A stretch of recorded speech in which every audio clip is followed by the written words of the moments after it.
Ok, pessoal, agora vamos para o controle cultural, tá bom? Continuar falando sobre o controle de pragas dentro do controle cultural.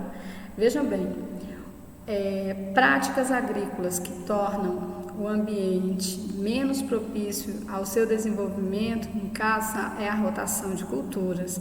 É aquela questão de, vamos supor, esse ano você planta mandioca, no outro ano você planta feijão, no outro você planta arroz e assim sucessivamente, não ficar plantando sempre a mesma coisa ou as plantas da mesma família que vão atrair as mesmas pragas, tá certo?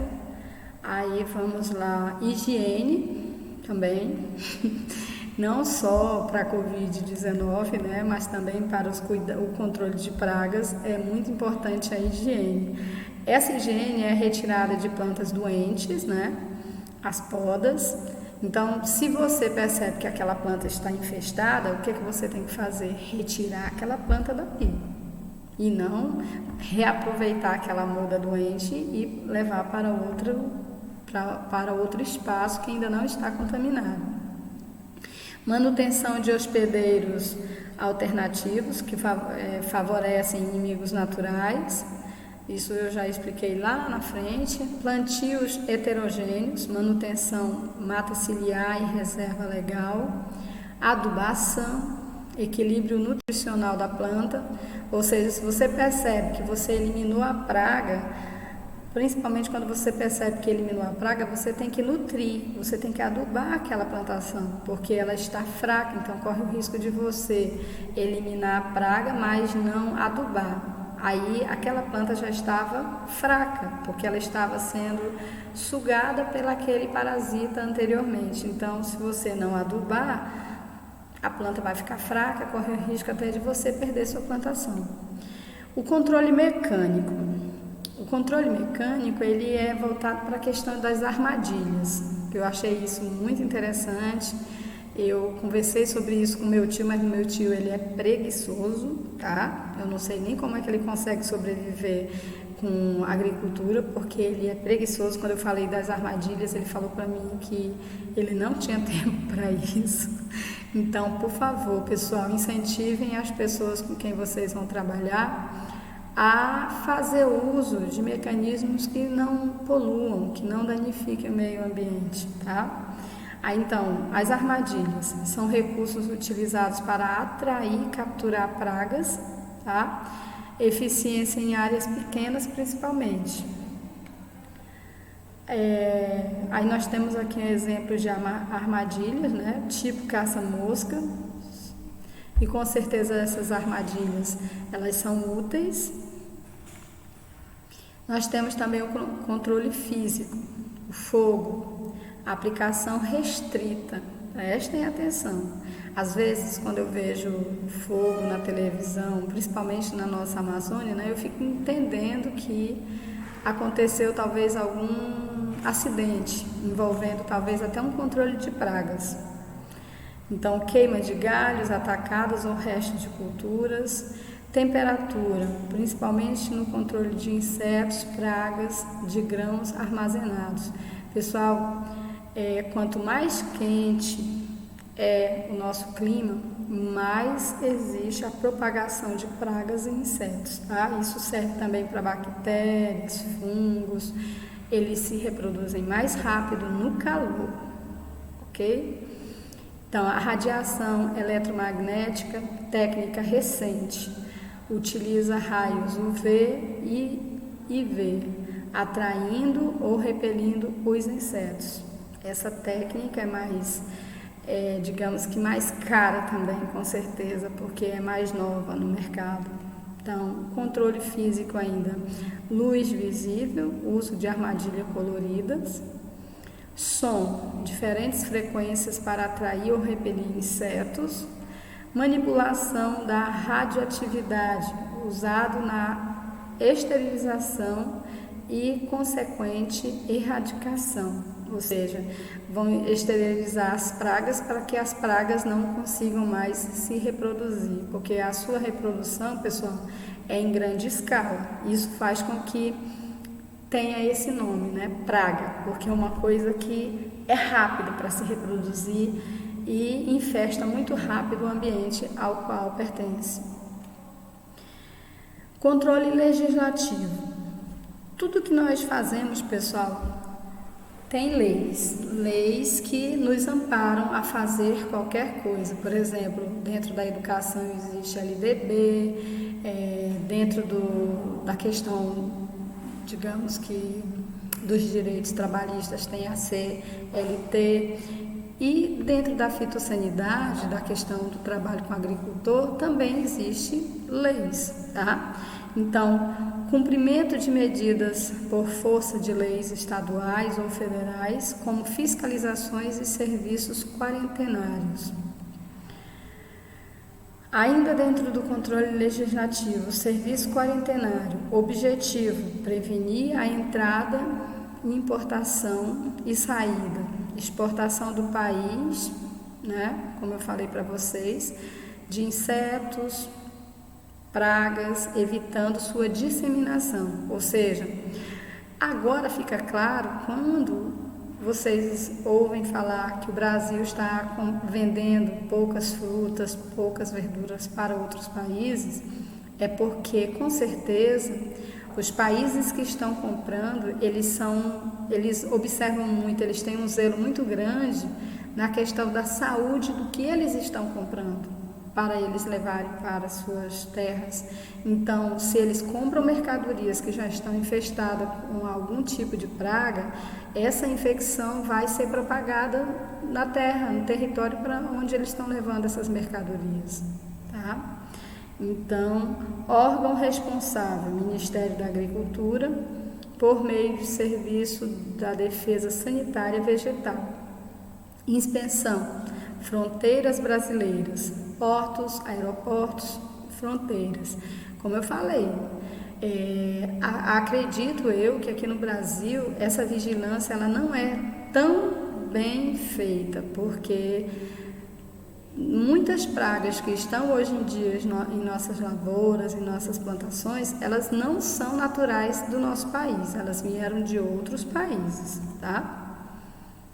Aí, serviço quarentenário, controle, laboratórios de quarentena, viu só, pessoal, não é só gente que tem que ficar em quarentena, as plantas também, para verificar a questão da saúde das plantas. Definição de pragas quarentenárias. Pragas quarentenárias 1. A1. Pragas que não ocorrem no país. Pragas quarentenárias A2. Pragas que ocorrem no país, que já existem no nosso país. Pragas não quarentenárias, regulamentadas, ou seja, pragas para as quais somente é possível interpor uma medida de proteção fitossanitária. Controle legislativo, medidas obrigatórias de controle. Aí nós temos resoluções, leis estaduais que determinam a coleta e queima dos galhos de acácia negra cortadas pelos anelador de acácia negra. Ou seja, isso aqui está dentro da legislação. Então, existe essa lei que exige esse tipo de trabalho, essa queima, para extinguir essa praga nessa localidade onde está infectada. A fiscalização de produtos químicos. Esse, na minha opinião, ainda é um que eu gosto muito de defender. Essa fiscalização ela tem que ser colocada em prática sempre, tá? Ela sempre tem que existir. O cumprimento das normas de cada produto comercial, de acordo com as recomendações específicas. As doses, não é isso? O tipo de cultura que vai ser utilizado, o prazo de carência, formas de utilização, segurança de aplicação e etc. Tá? Isso aqui, pessoal, é muito importante que seja colocado em prática e que todos os técnicos em agropecuária tenham essa consciência, tá? Isso aqui já faz parte até de ética. A ética do técnico, saber orientar que produto, a quantidade, o tempo que aquele produto vai ser utilizado naquela plantação para extinguir aquele tipo de praga. aqui a certificação fitossanitária de origem, o CFO, Sistema de Certificação de Origem e Permissão de Trânsito, ou seja, se você pode levar produtos para uma ou outra localidade, você tem que ter esse CFO. Por quê? Será que você vai poder levar esses produtos, essas frutas, essas verduras para outro lugar, sabendo que de repente está infestado, infectado por algum vírus, alguma bactéria, alguma praga que vai contaminar a outra localidade para onde você está levando? Olha só, responsável técnico efetua o controle e possui um livro de acompanhamento para registro de informações pelo profissional cadastrado. Controle por resistência de plantas. Uma planta é considerada resistente quando, devido à sua constituição genética, é menos danificada que outra espécie ou cultivar em igualdade de condições, ou seja, existem plantas que são mais resistentes a pragas. Então, essas plantas, é óbvio, elas vão ter melhores condições de se desenvolver a um ataque. A resistência é relativa, não há como medi-la. É hereditária, é específica de determinada praga. Controle por comportamento, hormônios endócrinos, neurohormônios, feromônios. Os feromônios sexuais, atração do sexo oposto, são bastante eficientes no controle de pragas associados ao monitoramento com armadilhas. Essa parte aqui eu preciso sorrir, eu preciso comentar sorrindo, porque é bem divertido. As pragas que estão atacando as lavouras, elas são, digamos que, atraídas pelos feromônios das pragas que estão nas armadilhas. Aí o que acontece? Eles são atraídos para a armadilha onde tem os seus, digamos que, seus namorados. Parem para pensar, até entre os insetos existe essa questão da atração e que muitas das vezes são levados para o fim. Atraentes e repelentes, esterilização química de insetos. Isso já aconteceu uma época quando estavam falando dos mosquitos da dengue, né? Querendo fazer a esterilização dos mosquitos para que diminuísse a proliferação do mosquito da dengue. Aí nós temos aqui doenças, fungos, bactérias, vírus, nematóides, como o vídeo falou muito bem agora há pouco. Doenças, fenômeno biológico caracterizado pela interferência nos processos fisiológicos, prejudicial ao vegetal, decorrente da ação de agentes infecciosos ou de condições ambientais desfavoráveis. Às vezes o próprio ambiente está fazendo a planta também adoecer, tá? Não precisa ser só uma praga, às vezes é falta de água, às vezes é calor excessivo, tá certo? Tipos de doenças, bióticas ou infecciosas, causadas pela ação de um patógeno, ou seja, de uma bactéria, de um fungo, de uma praga. Já as abióticas ou não infecciosas são causadas pelas condições ambientais, como eu acabei de falar, a questão do clima, o solo, tá? Aí no caso tem que ser observado, investigado para ser detectado qual dos dois tipos de doença está atingindo aquela lavoura. Aí as doenças, o patógeno, o hospedeiro e o ambiente. Tudo isso junto gera um problema grave. Sintomas e sinais. Os sintomas é a exteriorização da doença, ou seja, folha murcha, folha cortada, folha toda como se tivesse queimada, uma folha toda cascarenta, Isso tudo são sintomas que são exteriores, dá para você observar. Os sinais, o próprio patógeno ou uma de suas estruturas. Aqui, os sinais já é quando você encontra aquilo que está adoecendo a planta.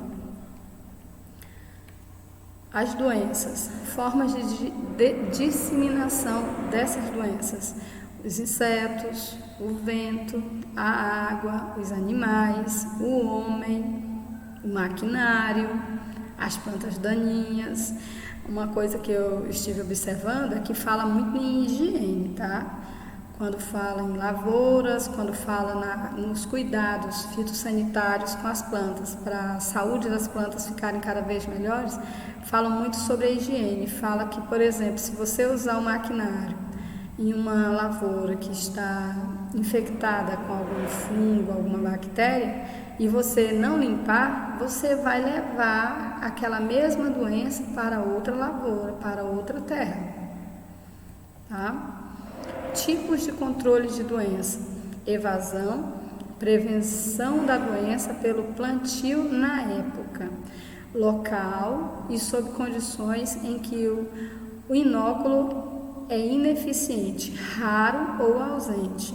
Exemplo: escolha do local de plantio, modificações de práticas culturais, escolha de áreas geográficas. Ou seja, se você percebeu que numa determinada localidade onde havia aquela plantação não estava produzindo o suficiente, as plantas não estavam se desenvolvendo, os frutos não estavam sendo produzidos totalmente, então você tem que observar essas áreas geográficas e mudar. De repente, aquela região ali tem algo que, digamos que prejudica a tua lavoura.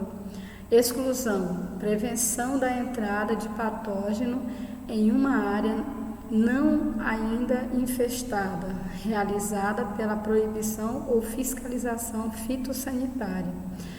Eu estou sempre voltando sempre a um comentário. Você tem que ter muito cuidado para não levar a doença que está em uma planta, em uma região, para outra, tá? De repente você pode pensar, não vai acontecer nada, eu vou pegar essa muda aqui, vou levar para a outra área, outra região. Aí você vai levar junto o patógeno, tá bom? Tipos de controle de doença: a erradicação e a regulação. Então, olha só, eliminação do patógeno. Na erradicação, você vai eliminar o patógeno de uma determinada área ou região. Exemplo: eliminação através de plantas doentes ou hospedeiros, aração profunda do solo, desinfecção do solo. Isso é muito importante. Quando eu estou falando sobre a higiene na lavoura, na agricultura, é porque eu observei que fala muito sobre essa questão, tá?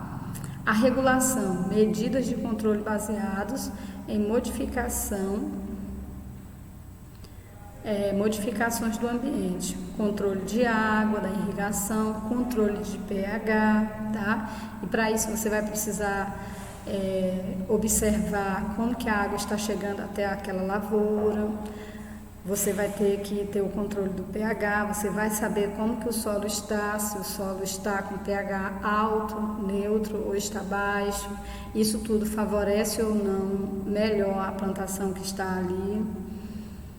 Evasão, tipos de controle de doença, evasão e a exclusão. Prevenção da doença pelo plantio na época, local e sob condições em que o inóculo é ineficiente, raro ou ausente.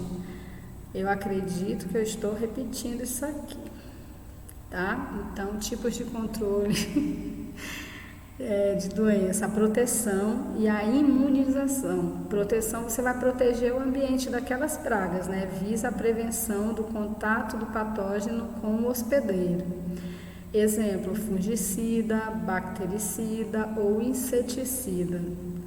A sua eficiência depende da época, da dose e número de aplicações, ou seja, nada de exagero e nada de minimizar. Por exemplo, tem que ser a quantidade certa, e para isso o agricultor ele precisa da orientação das pessoas qualificadas para isso, tá? Porque senão vai fazer igual meu tio, compra o agrotóxico e usa de qualquer jeito, aí depois não sabe o que foi que deu errado.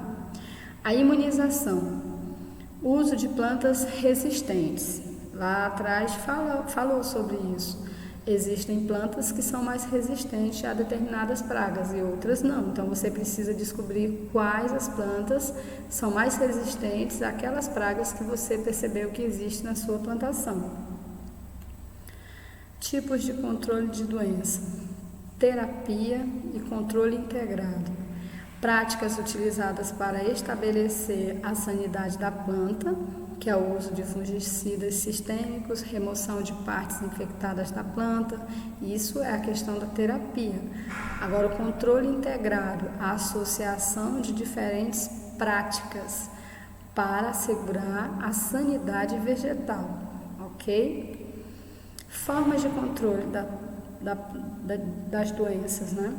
Controle cultural, que é o plantio direto, controle biológico, que é o controle fitopatologia, ou seja, o controle das fitopatologias, todas as patologias que existirem naquelas plantas você vai ter que ter o controle. Controle genético é o uso de cultivares resistentes.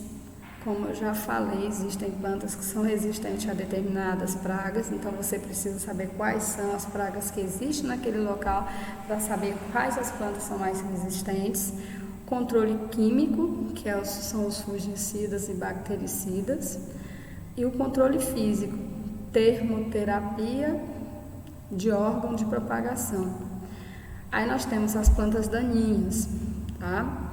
As plantas daninhas, pessoal, qualquer espécie presente na área de cultivo da cultura e que venha a competir por água, luz e nutrientes, são consideradas plantas daninhas, ou seja, são plantas que, quando as crianças começam a estudar, lá nos livros das séries iniciais, vem falando que são plantas parasitas, tá?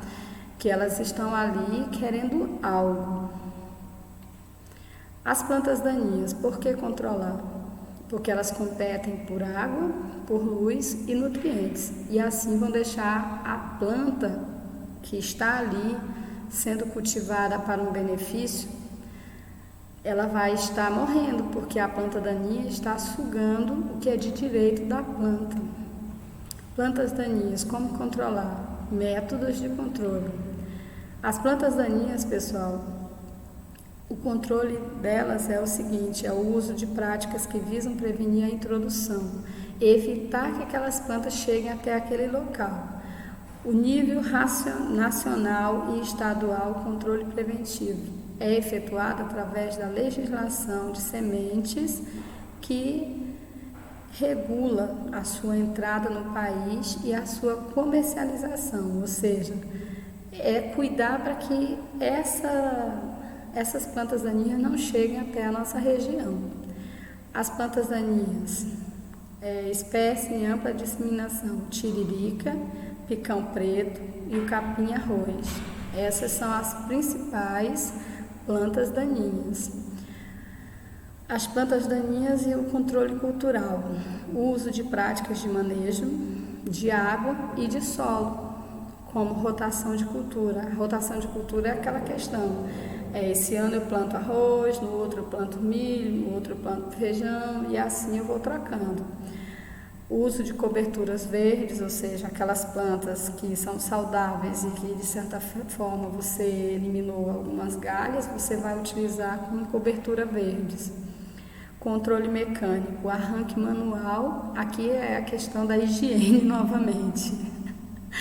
O arranque manual, a capina manual, roçada, inundação, cobertura, não vivo e o cultivo mecanizado.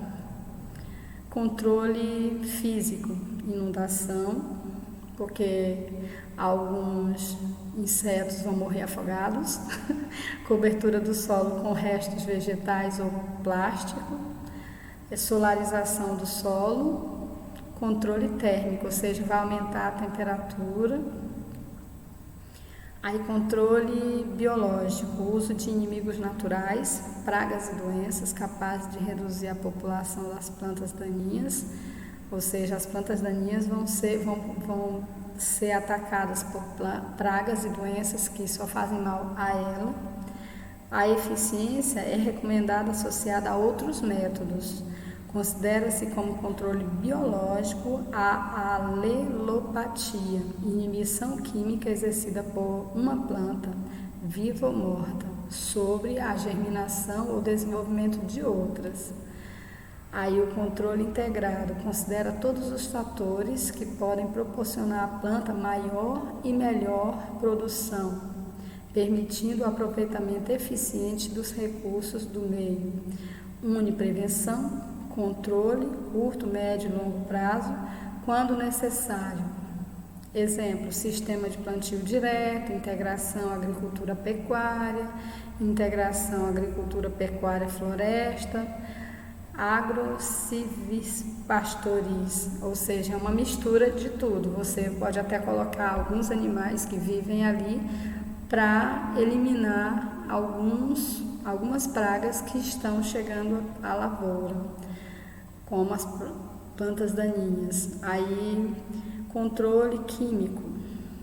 São comercializados no mercado brasileiro em torno de 200 marcas comerciais de herbicidas. Perigo, intoxicação, poluição do ambiente, como eu falei, às vezes faz mal para a sua pele, para os seus olhos, para a sua respiração, seu pulmão vai ficar todo machucado com alguns produtos que você usa sem saber como e a quantidade. A poluição do ambiente, principalmente na questão dos lençóis freáticos, porque esse veneno vai ficar no solo. O solo vai acabar absorvendo esse veneno vai acabar chegando no lençol freático. A água que você utiliza para irrigar as plantações vão vir novamente com esse herbicida, então vai ser um ciclo vicioso. E por hoje é só. Nós temos aqui uma atividade para ser entregue dia 26/6, tá certo?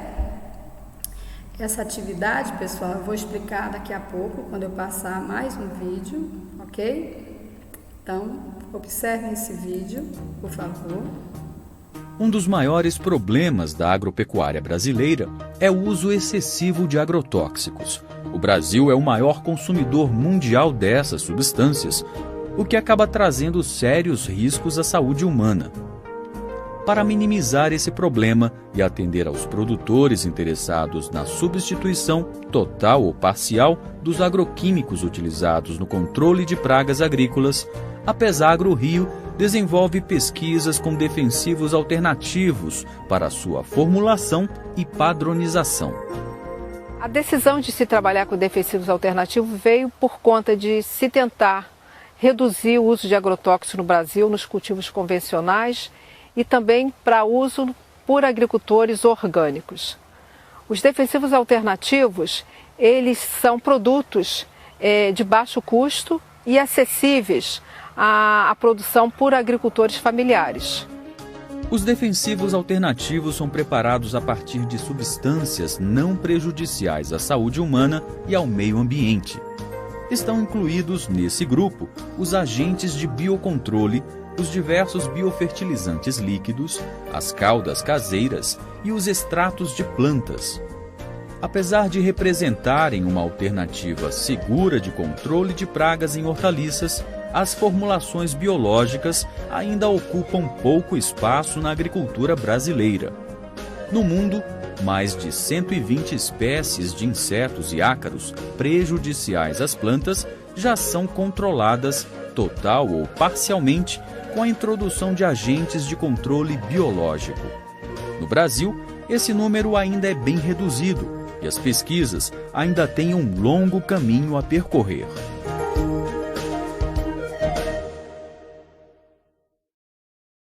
E na segunda parte da reportagem você vai saber como as formulações biológicas estão sendo usadas nas lavouras e ajudando o produtor a colocar no mercado produtos com menos agroquímicos.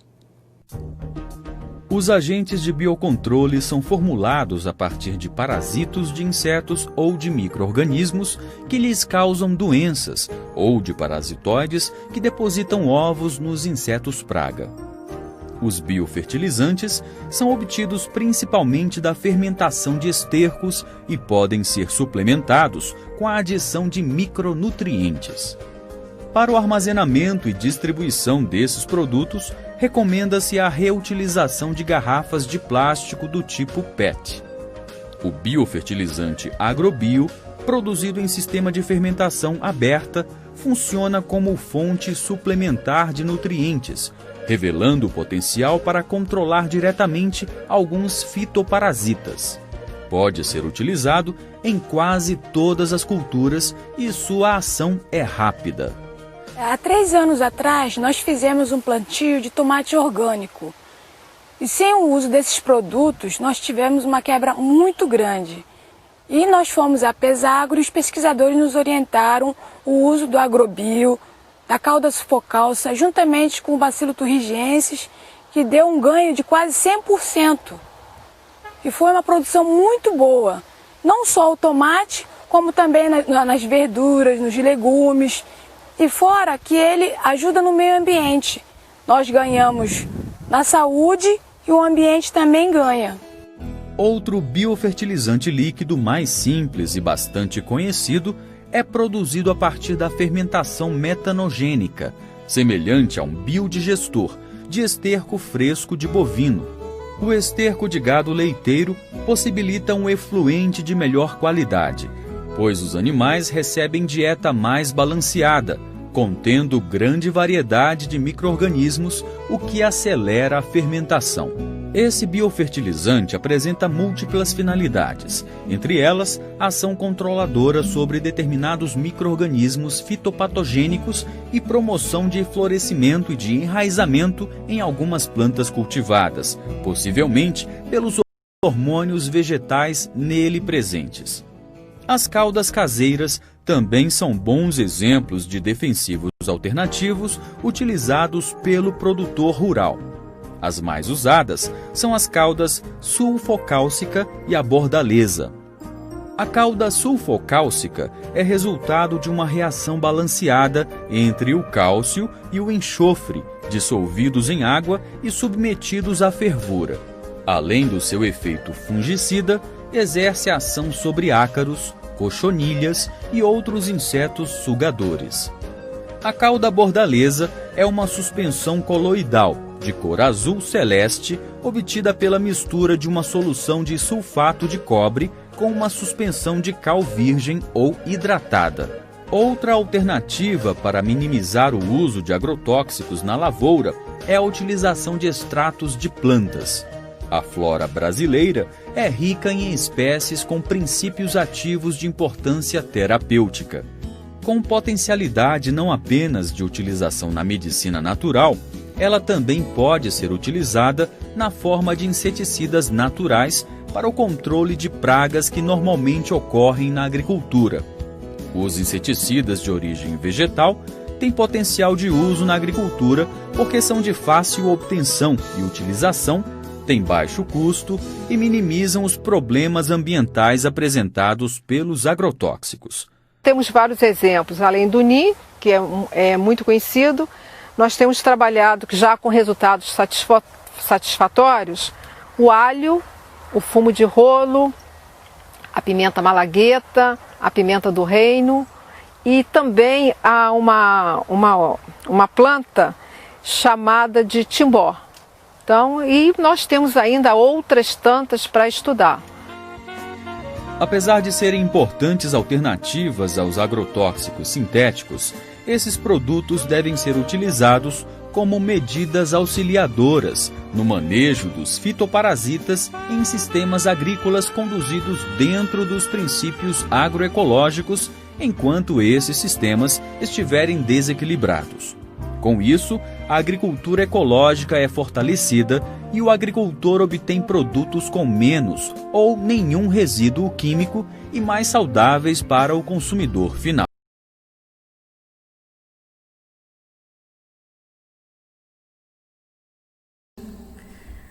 Como é importante você cuidar da natureza da forma mais amigável, tá? Sem agredir o meio ambiente, utilizando técnicas mais naturais. Deu para perceber, né?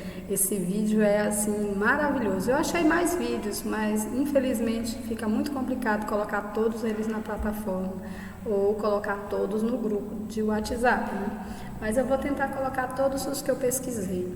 Então, vamos voltar bem aqui para a gente falar da nossa atividade, tá certo? A nossa atividade, pessoal, é para ser entregue até o dia 26, tá? Hoje são 13, então vocês têm 13 dias para organizar esse material. Vocês vão fazer um relatório sobre a utilização de técnicas de fitossanidade no trabalho do técnico em agropecuária. Vocês, de acordo com as videoaulas, com esses vídeos que eu coloquei para vocês, com a apostila também que está na plataforma, que eu também vou colocar no grupo de todos vocês, observem que todos eles têm orientações voltadas para quem vai orientar os agricultores, ok? Então, vocês vão fazer para mim um relatório. Esse relatório, pessoal, não precisa ser um relatório enorme, mas um relatório de como, por exemplo, você ajudar alguém a eliminar uma praga que está na lavoura, que esse moço está trabalhando. Vocês se comportem como técnicos em agropecuária, que vocês estão terminando o curso de vocês já daqui a pouco, e vocês vão estar aptos a atender pessoas com essas dificuldades. Então, vocês poderão pesquisar, tá? É bibliográfico. Se você quiser, se você tiver como pesquisar em campo, se você mora numa fazenda e na própria fazenda que você trabalha, que você mora, tem alguma praga, você pode realizar técnicas fitossanitárias e elaborar um relatório da tua prática. Se não, você poderá pesquisar realmente, fazer um relatório bibliográfico, pesquisar uma praga e desenvolver uma técnica de acordo com as técnicas fitossanitárias que você estudou, que você percebeu que existem, e você mesmo pode escrever como que você orientaria alguém. Por exemplo, se vocês conhecessem o meu tio, né, que mora lá no Pitinga, você iria falar para ele como que ele deveria cuidar dos cacaueiros, se tem vassoura de bruxa, vocês poderiam orientar que técnicas fitossanitárias ele deveria utilizar, como fazer. Esse relatório eu preciso que vocês enviem para mim até o dia 26 de junho, ok? Porque dia 30 eu já tenho que entregar os diários na secretaria da escola, tá certo? Pessoal, foi um prazer trabalhar com vocês, tá certo? Até a próxima, se Deus quiser. Tudo de bom para vocês e para as nossas plantas. Todas as técnicas de fitossanidade são de boa qualidade, principalmente aquelas que cuidam do nosso meio ambiente e da nossa saúde, tá certo? Então, até a próxima. Um cheiro, se Deus quiser. Tudo de bom para vocês. Tchau. Mas não esqueçam de enviar atividade para mim.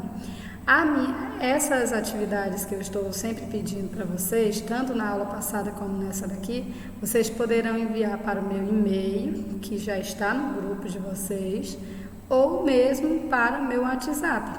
Tudo bem? Não tem problema, pode enviar para o WhatsApp. Tá certo?